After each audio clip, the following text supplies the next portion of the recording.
जय हिंद दोस्तों, welcome to Shaurya classes. आज हम बात करते हैं गुप्तकालीन प्रशासन व्यवस्था के बारे में। ये क्वेश्चन बीए प्रोग्राम और बीए प्रोग्राम सेकंड सेमेस्टर के बच्चों के लिए काफ़ी इंपॉर्टेंट है।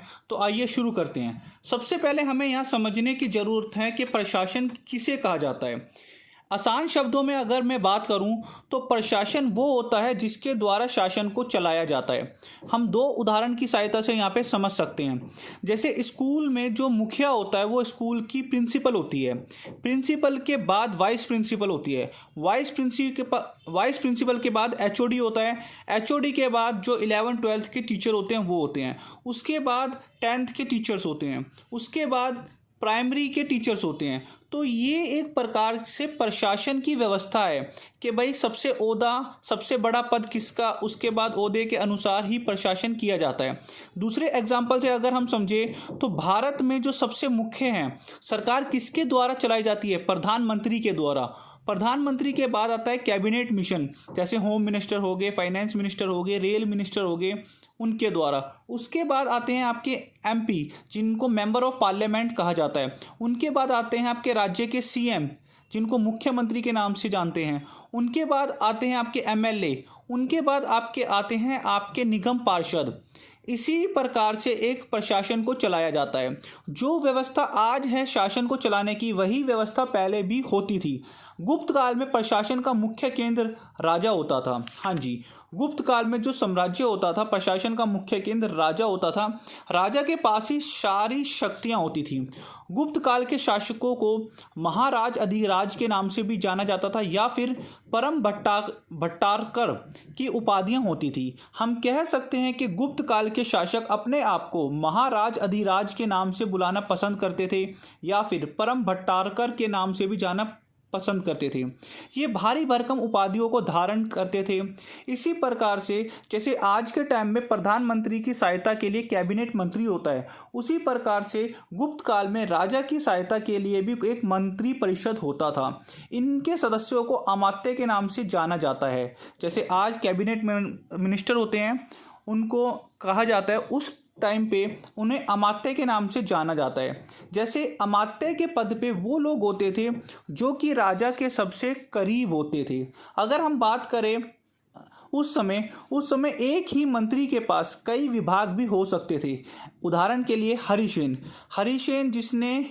हरिसेन एक ऐसा व्यक्ति था, एक ऐसा अमात्य था जिसके पास गुप्त काल में 4 पदों पे वो उपलब्ध था। जैसे आज के टाइम में अगर कोई व्यक्ति होम मिनिस्टर है तो हो सकता है शायद उसको फाइनेंस मिनिस्टर का भी काम सौंप दिया जाए, या स्कूल में कोई एक अगर टीचर हिस्ट्री पढ़ा रहा है, हो सकता है भाई खाली पीरियड में वो दूसरे बच्चों को मैथ या फिर इंग्लिश भी सिखाता हो। तो एक से ज़्यादा उनको विभाग सौंप दिए जाते थे।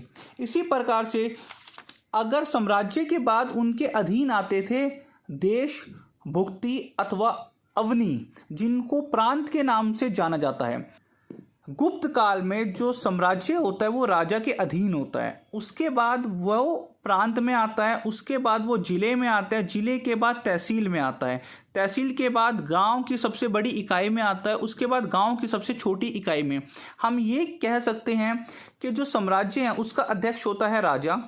फिर जो प्रांत होते हैं, जिनको देश, भुक्ति या अवनी भी कहते हैं, उनके अध्यक्ष होते हैं प्राणपति। हाँ जी, उनके अध्यक्ष को राजकुमार भी कहा जाता है, या फिर उपरिक भी कहा जाता है। जिला के अध्यक्ष को विषय भी कहा जाता है, तथा विषयों के अंदर बहुत सारे तहसील होते हैं। उन तहसीलों के अध्यक्ष को विधि के नाम से जाना जाता है। तहसीलों के अंदर बहुत सारे बड़े बड़े ग्राम भी होते हैं। उन ग्राम के अध्यक्ष को पेट के नाम से जाना जाता है। उन गांवों में, बड़े गांवों में कुछ छोटे गांव भी होते हैं। ये साम्राज्य की सबसे छोटी इकाई है। अगर हम बात करें एग्जाम्पल से, जैसे स्कूल में सबसे छोटी इकाई होती है नर्सरी, केजी, फर्स्ट सेकंड होती है। पहले होती है नर्सरी, फिर होती है केजी, फिर फर्स्ट सेकंड थर्ड फोर्थ, ऐसे होती है। और सबसे बड़ी इकाई स्कूल की क्या है? प्रिंसिपल। उसी प्रकार से हम यहाँ पे ये एग्जाम्पल से समझ सकते हैं। सबसे बड़ी इकाई होती है साम्राज्य। साम्राज्य मतलब राजा। राजा ही केंद्र का मुख्य मुख्य होता था। उसके बाद हम बात करते हैं साम्राज्य के बाद वो विभिन्न प्रांतों में बटा हुआ होता है जिसको भुक्ति या अवनी के नाम से जानते हैं।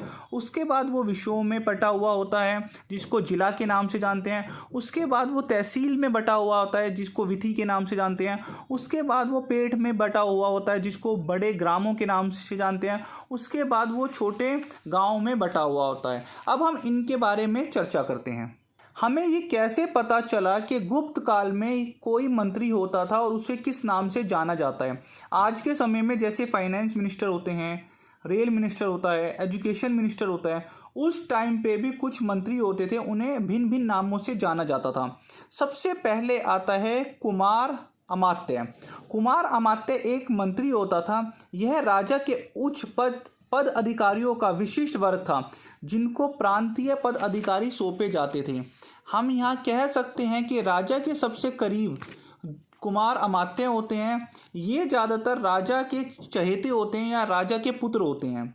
इनको प्रांत सौंप दिया जाता है। उसके बाद आता है महासेनापति, जिसको महाबल अधिकृत के नाम से भी जाना जाता है। ये सेना का सर्वोच्च अधिकारी होते हैं। हम यहाँ पे देख सकते हैं जो व्यवस्था आज के समय में है, जैसे हमारी सेना के जो सेनापति हैं, थल सेना है, वायु सेना है, जल सेना है, इसी के प्रकार न्याय व्यवस्था है, प्रशासन की व्यवस्था है। गुप्त काल में भी ऐसी ही होती थी। गुप्त काल में एक अन्य हमें पद देखने को मिलता है जिसे महादंड नायक के नाम से जाना जाता है। ये पद युद्ध एवं न्याय के मंत्री से संबंधित हैं। हमें अभिलेखों से पता चलता है कि महादंड नायक का पद युद्ध एवं न्याय के मंत्री को ही कहा जाता है। उसके बाद आपका पद आता है दंड पाशिक। ये एक प्रकार से गुप्त काल में पुलिस विभाग के प्रमुख अधिकारी होते थे। इनका काम होता था, विभाग में साधारण कर्मचारियों को चाट और भाट कहा जाता था। जैसे आज के टाइम में पुलिस में कोई हवलदार है, कोई इंस्पेक्टर है, उस टाइम पे जो पुलिस के उच्च विभाग होते थे, जैसे आज के टाइम पे एसीपी है, डीसीपी है, पर सबसे छोटी पोस्ट पे कांस्टेबल है। उस टाइम पे कांस्टेबल को भाट या फिर चाट के नाम से पुकारा जाता था और सबसे बड़ी पोस्ट को कहा जाता था दंड पाशिक।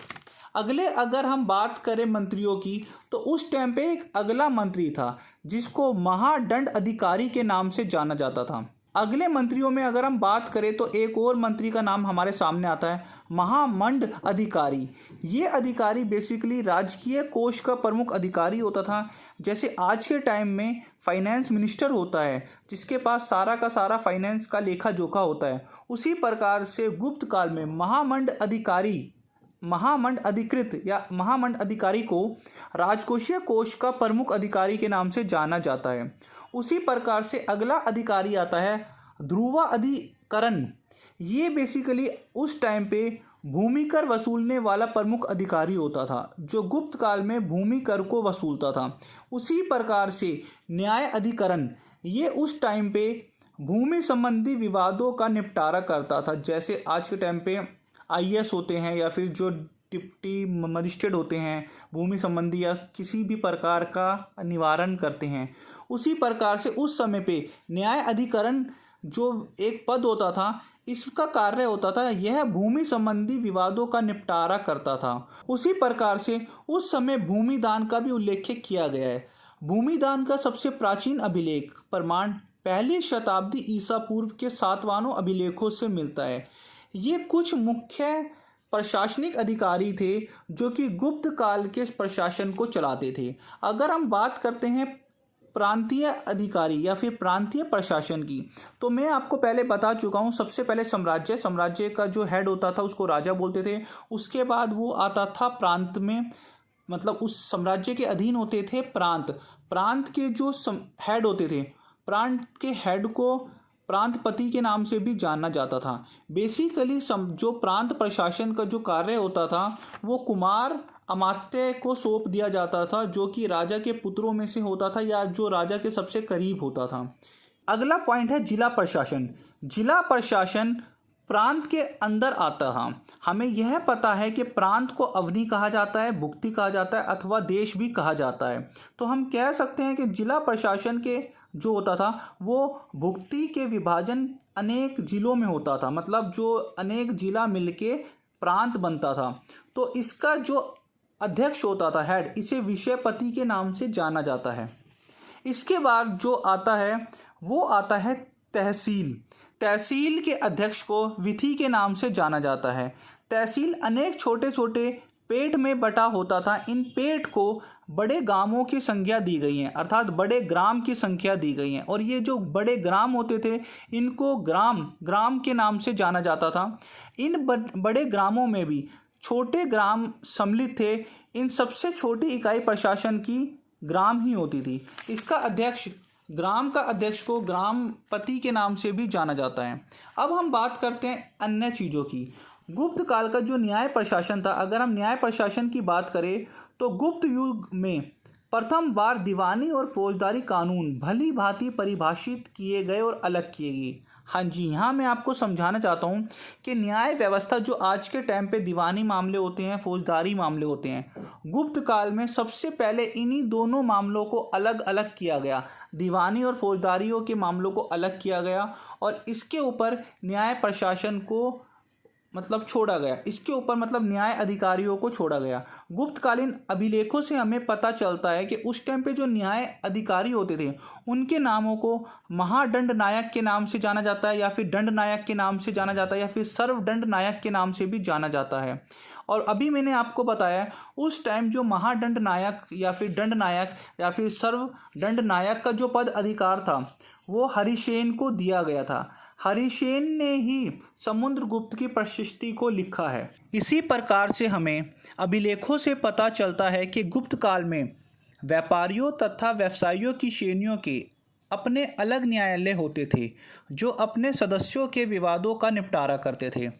इसी के साथ स्मृति ग्रंथ में पुग और कुल नामक संस्थाओं का उल्लेख किया गया है। ये संस्थाएं व्यापारी तथा व्यवसायियों के सदस्यों के विवादों का फैसला करती थीं।